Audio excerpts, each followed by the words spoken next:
அன்பு நேயர்களுக்கு இனிய வணக்கம். மகரம் ராசிக்கார நேயர்களுக்கு நம்ம இன்னைக்கு வீடியோ பதிவுக்கு முழுமையா போறதுக்கு முன்னாடி முருகரை மனதார வணங்கிட்டு வீடியோ பதிவுக்குள்ள போகலாங்க. ஓம் முருகா போற்றி, ஓம் முருகா போற்றி, ஓம் முருகா போற்றி.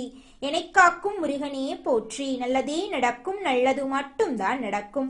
நம்மளோட மகரம் ராசிக்காரங்க இவங்க மற்றவங்க கிட்ட பேசும்போது மற்றவங்க படிச்சவங்களா படிக்காதவங்களா, ஏழையா பணக்காரனா, உயர்ந்தவனா தாழ்ந்தவனா அப்படிங்கிற பாகுபாடெல்லாம் பார்க்க மாட்டாங்க. எல்லார்கிட்டையும் ஒரே மாதிரி தான் பேசுவாங்க, ஒரே மாதிரி தான் பழகுவாங்க.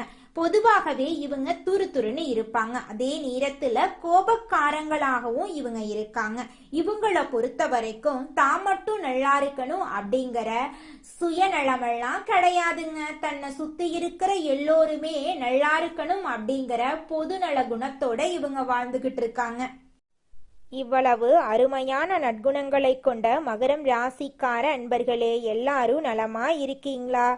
ஏங்கம்மா நீங்க வேற எங்களை பார்த்து இப்படி ஒரு கேள்வி கேட்குறீங்களே, எங்களை பார்த்தா நலமா இருக்கிற மாதிரியா தெரியுது அப்படின்னு உங்க மனசுல நினைக்கிறது எனக்கு புரியுதுங்க. மகரம் ராசிக்கார நேயர்களே, உங்க வாழ்க்கையில இருக்கக்கூடிய இந்த கஷ்டமான சூழ்நிலை எல்லாமே கரைஞ்சு போக போகுதுங்க. உங்களுடைய வாழ்க்கையே அருமையான வாழ்க்கையாக மாறப்போகுதுங்க. திருமணம் ஆகாதவர்களுக்கு திருமண தடை நீங்கி உங்களுக்கேற்ற சரியான வாழ்க்கை துணையோடு திருமணம் நடக்க போகுதுங்க. குழந்தை பாக்கியம் இல்லாதவர்களுக்கு குழந்தை பாக்கியம் கிடைக்க போகுதுங்க. பூர்வீக சொத்து ரீதியாக இருந்த அனைத்து பிரச்சனைகளுக்கும் தீர்வு கிடைக்க போகுது. உங்களுக்கு வரவேண்டிய பூர்வீக சொத்து உங்க கையில வந்து சேர போகுதுங்க. உங்க வாழ்க்கையில இது நாள் வரைக்கும் இருந்த அனைத்து பிரச்சனைகளுக்கும் தீர்வு கிடைக்க போகுது. உங்களுடைய உடல்நிலை ஆரோக்கியமா இருக்க போகுதுங்க. நம்மளுடைய மகரம் ராசிக்காரங்க அடிக்கடி உண்ட வீட்டுக்கு ரெண்டகம் பண்றது போன்ற அனுபவங்களை சந்திக்க நேரிடும். அவர்கள் யாரை நம்பி வளர்த்தாலும் அது அவர்களுக்கு துரோகம் செய்யலாம். அதனால மகரம் ராசிக்காரங்க யாரையும் அதிகமா நம்ப வேண்டாங்க. யாரையும் வளர்த்து விடவும் வேண்டாம். யார் எந்த இடத்துக்கு தகுதியானவர்களோ அவர்களுக்கு அந்த இடத்தை மட்டும் கொடுங்க. இறக்கப்பட்டு எல்லாரையும் வீட்டுக்குள்ள அனுமதித்தா அதுவே பின்னால பிரச்சனையா மாறிடும். மகரம் ராசிக்காரர்களுக்கு தெய்வ நம்பிக்கை அதிகமா இருக்கு. உழைப்பின் மீது நம்பிக்கை அதிகமா இருக்கு. யாராவது வாய்ப்பு தருவதா சொன்னா அதை இழக்கக்கூடாது என்று நினைத்து சிலரை நம்பி ஏமாந்து விடுறாங்க. இதனால கெட்டது நடக்கும். அதனால வீட்டுக்கு யாரை அனுமதிக்கிறீர்கள் அப்படிங்கறத கவனமா இருந்துக்கோங்க. உங்கள் ரகசியங்களை பாதுகாப்பாக வச்சுக்கோங்க. வீட்டுல கெட்ட சக்தி விலக சனிக்கிழமைகள்ல நல்லெண்ணெய் தீபம் ஏற்றி விநாயகருக்கு வழிபாடு செய்யுங்க. ஒவ்வொரு சனிக்கிழமையும் பிள்ளையார் கோயிலுக்கு போயிட்டு தீபம் ஏற்றி வழிபாடு செய்யுங்க. இதனால வாழ்க்கையில உள்ள துஷ்டங்கள் மன வருத்தங்கள் எல்லாம் நீங்கி போயிரும். வீட்டுல சாமி ரூம்ல சாமிக்கு பூஜை செய்த பிறகு பானகம் செய்து அதில் பச்சை கற்பூரம் மற்றும் ஏலக்காய் பொடி கலந்து வீட்டின் மையப்பகுதியில வச்சு குலதெய்வத்தை நினைச்சு நிவேதனம் செய்யுங்க. பிறகு அந்த பானகத்தை எடுத்து வீட்டு வாசல்ல ஊற்றிருங்க. இல்லைனா மாடு ஆடு போன்ற கால்நடைகளுக்கு கொடுத்துருங்க. சனிக்கிழமைகள்ல சாண விளக்கு நாட்டு மருந்து கடைகள்ல கிடைக்குங்க. அதை வாங்கி மஞ்சள் தடவி நெய்யூற்றி பசுந்திரி போட்டு விளக்கேற்றி அந்த விளக்க ராத்திரி தண்ணியில கரைச்சி விட்டுருங்க. கரைக்க இடமில்லை அப்படின்னா வீட்டு வாசலில் உள்ள கூடிய பைப்ல கரைச்சிருங்க. தூங்குறதுக்கு முன்னாடி வீட்டு வாசல்ல கொஞ்சம் பச்சை கற்பூரத்தை வச்சு வீட்டில் 3 முறை சுற்றி வீட்டு வாசல்ல பச்சை கற்பூரம் ஏற்றி விடுங்க. இதனால திருஷ்டி கெட்டது விலகும். நம்பிக்கை துரோகம் செய்யறவங்க ஏமாற்ற நினைக்கிறவங்க ஓடி போயிருவாங்க. நிச்சயமா உங்கள் வாழ்க்கையில நல்லது தாங்க நடக்கும். கெட்டதுங்கிற பேச்சுக்கெல்லாம் துளி கூட இடம் கிடையாதுங்க. முதல்ல உங்களோட மனசை சுத்தமாக்குங்க. கண்ணாடி சுத்தமா இருந்தாதான் உங்கள் முகம் தெளிவா தெரியும். அதே போல நீங்க சுத்தமா இருந்தாதான் உங்கள் வீடு சுத்தமா இருக்குங்க. உங்கள் வீட்டில் இருக்கக்கூடிய கெட்ட சக்திகள் நீங்க இந்த விஷயங்களை கடைபிடிக்கணுங்க. செவ்வாய்க்கிழமை தவறாம முருகனை வழிபாடு செய்யுங்க. தினமும் மாலை நேரத்துல நல்லெண்ணெய் இல்லைன்னா நெய் விளக்கு ஏத்துங்க. ஓம் சரவண பவ மந்திரத்தை தினமும் 11 முறை சொல்லிக்கிட்டு வாங்க. வாரம் ஒரு முறை அம்மன் கோயிலுக்கு போய் அம்மனை மனதார வணங்கிட்டு வாங்க. பிரதோஷ நாட்கள்ல சிவபெருமான வணங்கிட்டு வாங்க. செவ்வாய்க்கிழமை அசைவம் சாப்பிடுறத தவிர்ப்பது நல்லதுங்க. குங்கும அர்ச்சனை செய்யறது ரொம்பவும் நல்லதுங்க. வீட்டுல வேப்பிலைய வச்சிருங்க.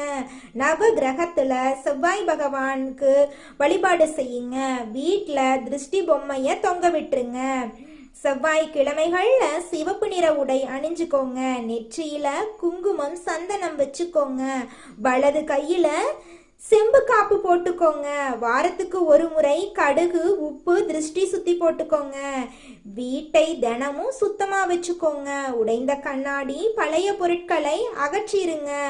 வெளியே போறதுக்கு முன்னாடி இஷ்ட தெய்வத்தை நினைச்சிட்டு வெளியில கிளம்புங்க. உறங்குற நேரத்துல உறங்குங்க. காலையில வெறும் வயிற்றுல வெந்நீர் குடிங்க. வாரத்துக்கு ஒரு நாள் எண்ணெய் தேய்த்து தலைக்கு குளிங்க. கோபத்தை கட்டுப்பாடோட வச்சுக்கங்க. தேவையில்லாம பெருமை பேசாம இருக்கிறது ரொம்பவும் நல்லதுங்க. எல்லோர்கிட்டையும் ரகசியத்தை பகிரக்கூடாதுங்க. மனம் கலங்கும் போது மௌனமா இருந்துக்கோங்க.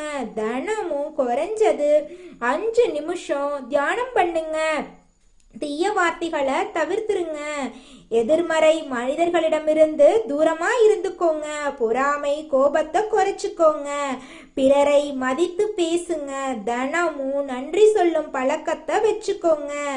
செவ்வாய்க்கிழமை சுண்டல் பச்சை பயிரை தானமா கொடுங்க. ஏழைகளுக்கு உணவு வழங்குங்க. பொன்னாங்கண்ணி அகத்திக்கீரைய உங்களுடைய உணவுல சேர்த்திக்கோங்க. காரம் அதிகமா சாப்பிடாதீங்க. காரத்தை தவிர்த்துக்கோங்க. வாரத்துக்கு ஒரு நாள் பழம் மட்டும் சாப்பிடுங்க. வெல்லம் கலந்த நீரை தினமும் குடிங்க. சிவப்பு பூ தானமா கொடுங்க. வீட்டுல தினமும் விளக்கு முன் நீர் வச்சிருங்க. எலுமிச்சை மிளகாய் வாரம் ஒரு முறை மாற்றுங்க. இரவு தூங்குறதுக்கு முன்னாடி இஷ்ட தெய்வத்தை நினைத்து பிரார்த்தனை பண்ணிட்டு தூங்குங்க. செவ்வாய்க்கிழமை மாலை நேரத்துல நீங்க செய்யக்கூடிய பரிகாரம் என்னன்னு பார்க்கலாம். ஒரு எலுமிச்சை 2 கிராம் ஒரு பச்சை மிளகா வாசல்ல வச்சு விளக்கு ஏற்றி முருகனை மனதில் நினைத்து வேண்டிக்கோங்க. உங்கள் வீட்டில் இருக்கக்கூடிய கெட்ட சக்திகள் எல்லாமே விலகி போயிரும். உங்களுடைய குடும்பத்துல நல்லதுதாங்க நடக்கும். உங்கள் வீட்டில் தீய சக்திகள் இருந்தா நீங்க வீட்ல என்னென்ன புகைப்படங்களை வைக்கலாம் அப்படிங்கறத பத்தி தெரிஞ்சுக்கலாங்க. காஞ்சி காமாட்சி அம்மன் தீய சக்திகளை அழிக்கக்கூடிய சக்தி இந்த தெய்வத்துக்கு இருக்கு. வீட்ல தைரியம் பாதுகாப்பு தரக்கூடியதா இருக்கும். காளி பத்ரகாளி கெட்ட சக்திகள் கண் திருஷ்டிய விளக்க உதவுது. பயம் தடைகளை நீக்க உதவுது.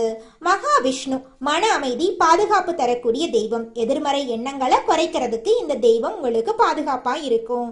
ஆஞ்சநேயர் தீய ஆவிகள் பயம் விலக நம்மளுக்கு ஆஞ்சநேயர் துணையா இருப்பாரு. வீட்டை காக்கக்கூடிய காவல் தெய்வமா இவர் இருப்பாரு. பைரவர் இவரு இரவு நேர எதிர்மறை சக்திகளை விலகக்கூடியவரா இருக்காரு. வீட்டு சுற்றுப்புற பாதுகாப்புக்கு பைரவர் பாதுகாப்பா இருப்பாரு. நரசிம்மர் தீய சக்திகளை முற்றிலும் அழிக்கக்கூடிய சக்தி இவருக்கு இருக்கு. சக்தி வாய்ந்த பாதுகாப்பு தெய்வமா இவர் இருக்காரு. சாய்பாபா மன அமைதியை அழிக்கக்கூடிய தெய்வமா இருக்காரு. தீய எண்ணங்கள் கவலைகளை விளக்க இவர் துணையாக இருப்பாருங்க.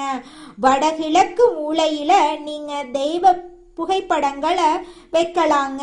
கிழக்கு அல்லது வடக்கு சுவர் இருக்கிற இடத்துல நீங்க தெய்வ புகைப்படங்களை வச்சீங்கன்னா தெய்வ அருள் முழுமையா உங்களுக்கு கிடைக்குங்க. நம்ம ராசி மண்டலத்துல 10ஆவதா இருக்கக்கூடிய ராசி தாங்க மகரம் ராசி. மகரம் ராசியின் அதிபதி சனி பகவானுங்க. உத்திராடம் 2, 3, 4ஆம் பாதம், திருவோணம் அவிட்டம் 1, 2ஆம் பாதங்கள்ல பிறந்தவங்க மகரம் ராசியில பிறந்தவங்களா கருதப்படுறாங்க. நம்மளுடைய மகரம் ராசிக்காரங்களுக்கு நட்பு ராசியா இருக்கக்கூடியவங்க யாராருன்னு பாத்தீங்கன்னா ரிஷபம், கன்னி, மகரம், மீனம், விருச்சிகம் இவங்க எல்லாரும் மகரம் ராசிக்கு நட்பு ராசியா இருக்காங்க. மகரம் ராசியில பிறந்தவங்க மிகவும் இரக்க குணம் கொண்டவங்களா இருக்காங்க. இவங்களுடைய அழகான பேச்சால எதிரிகள் எல்லாத்தையும் நண்பனாக்கக்கூடிய அளவுக்கு திறமை இருக்குதுங்க. இவங்களை பொறுத்த வரைக்கும் தன்னுடைய வாழ்க்கையில 1000 பிரச்சனை இருந்தாலும் அதை பத்தி துளி கூட கவலைப்பட மாட்டாங்க. ஆனா நெருங்கிய உறவுக்கு ஒரு கஷ்டம் வருதுன்னு வச்சுக்கங்க, ஓடி போய் உதவி செய்யக்கூடியவங்களா இவங்க இருப்பாங்க. தன்னுடைய குடும்பத்துக்காக ஒட்டுமொத்த வாழ்க்கையுமே அர்ப்பணம் செய்யக்கூடியவங்களா இருக்காங்க நம்மளுடைய மகரம் ராசிக்காரங்க. நம்மளுடைய மகரம் ராசியின் அதிபதி சனி பகவானுங்க. இவங்க நல்லது செஞ்சா தலையில தூக்கி வச்சு கொண்டாடுவாங்க, கெட்டது செஞ்சா தூக்கி போட்டு உடைச்சிருவாங்க. முள் மாதிரி எல்லாத்துக்கும் தெரிவாங்க. ஆனா உள்ளுக்குள்ள மென்மையானவங்களா இவங்க இருப்பாங்க. இவங்கள புரிஞ்சுக்கிட்டு இவங்க கூட இருக்கிறதுக்கு நம்ம ரொம்பவும் புண்ணியம் பண்ணியிருக்கோனுங்க. இவங்க குடும்பத்துக்காக உயிரையும் கொடுப்பாங்க. மற்றவங்கள எளிதில் நம்பக்கூடியவங்களா இவங்க இருக்கிறதுனால இவங்க ஏமாளியா இருக்காங்க. பெரும்பாலான உறவுகளே இவங்களோட கஷ்டத்துக்கு காரணமா இருக்குது. இனி வரக்கூடிய காலங்கள்ல இவங்களுடைய வாழ்க்கையில கஷ்டங்கிற பேச்சுக்கு துளி கூட இடம் கிடையாதுங்க. இவங்களுடைய எண்ணம் போல இவங்க வாழ்க்கையும் இனி வரக்கூடிய காலங்கள்ல அருமையா இருக்க போகுதுங்க. நல்லதே நடக்கும், நல்லது மட்டும் தான் நடக்கும். நன்றி, வணக்கம்.